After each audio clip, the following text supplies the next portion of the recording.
Hello ladies and gentlemen, welcome back to the channel. Hope you guys are doing well. So ladies and gentlemen, today we've got a dev blog again, and it's one I always agree with when it comes to War Thunder. I always agree with new maps getting added.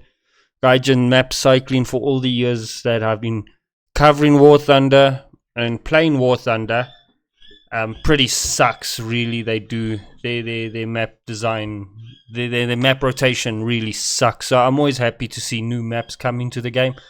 So the new locations: Mysterious Valley and the Bering Sea. Today we are going to show you two new locations that are coming to the next major update: Mysterious Valley for aircraft battles and the Bering Sea for naval battles. So let's look at the pictures. So I'm not sure which is which. We will see now. Okay.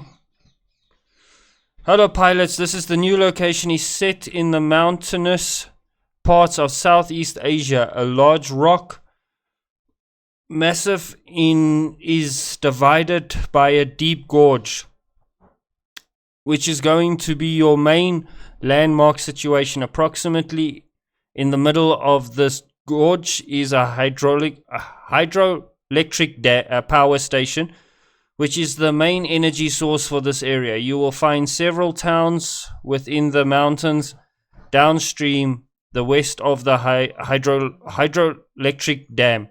This mountain villages with a river marked.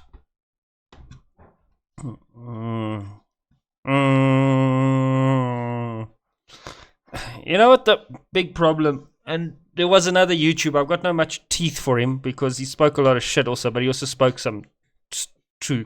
I won't mention his name or anything. He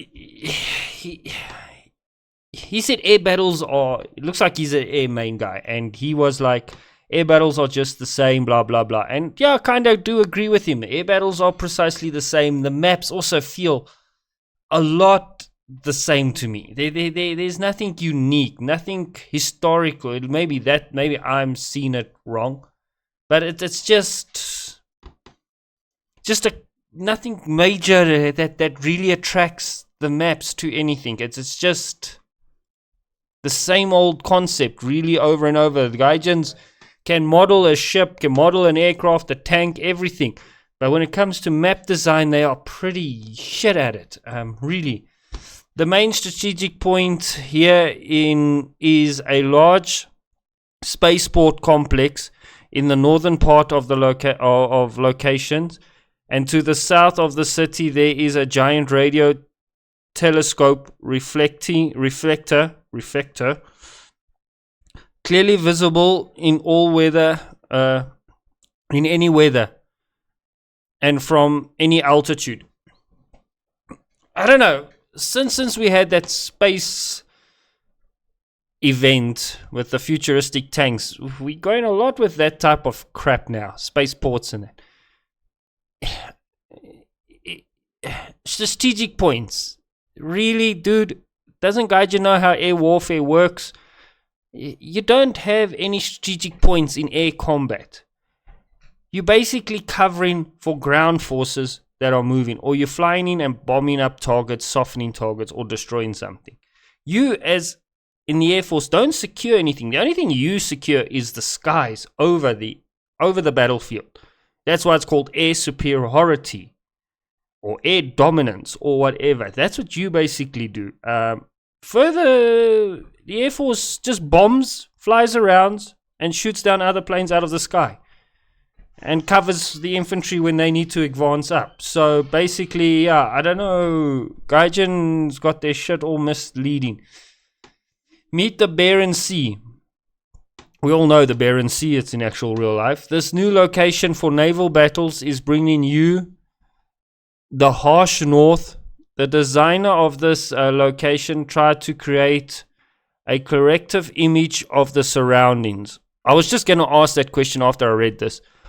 Of this islands in the southern Alaskan, and the main attraction of the region is the island of 4 mountains. This is a group of 4 active volcanoes situated right in the middle of the sea.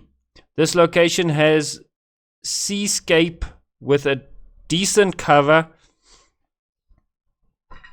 where smaller ships and boats can maneuver around, while bigger ships will take duels on an open sea. Now, I have played naval battles, and one of my biggest problem with naval battles is precisely what they are. Gaijin thinks it's tank battles, that you hide behind a rock and you pop out and you take a couple of shots and you go back into cover. That's not naval battle. Gaijin, they don't know what they're doing.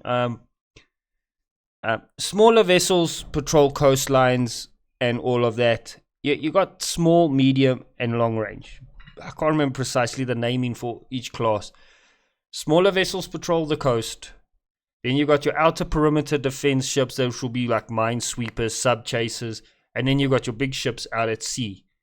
And your big ships, why big ships came with planes on them was to help gunners, because they didn't have the technology like today to spot ships far out over the horizon. Because you won't actually believe it, the Earth is actually round. Especially at sea, you can actually see it.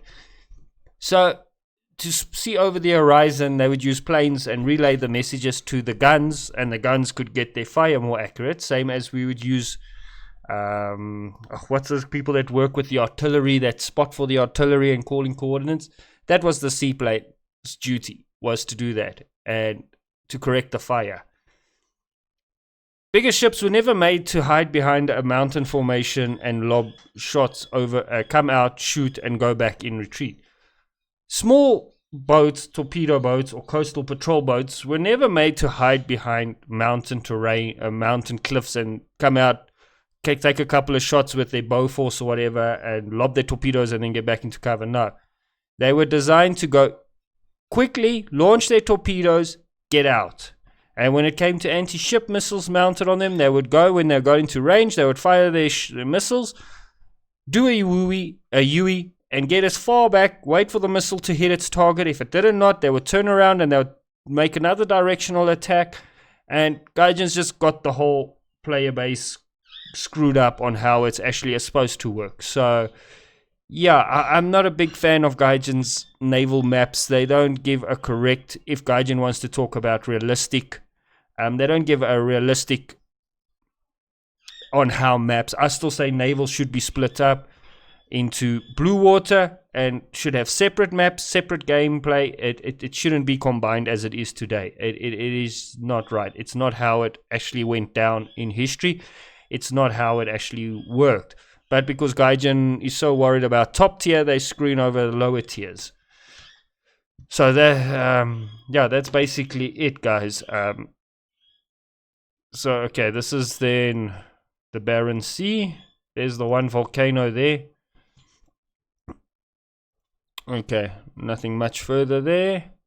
So both of these new locations will be added to the map recycling, sorry, not rotation, recycling, with the release of the next major update.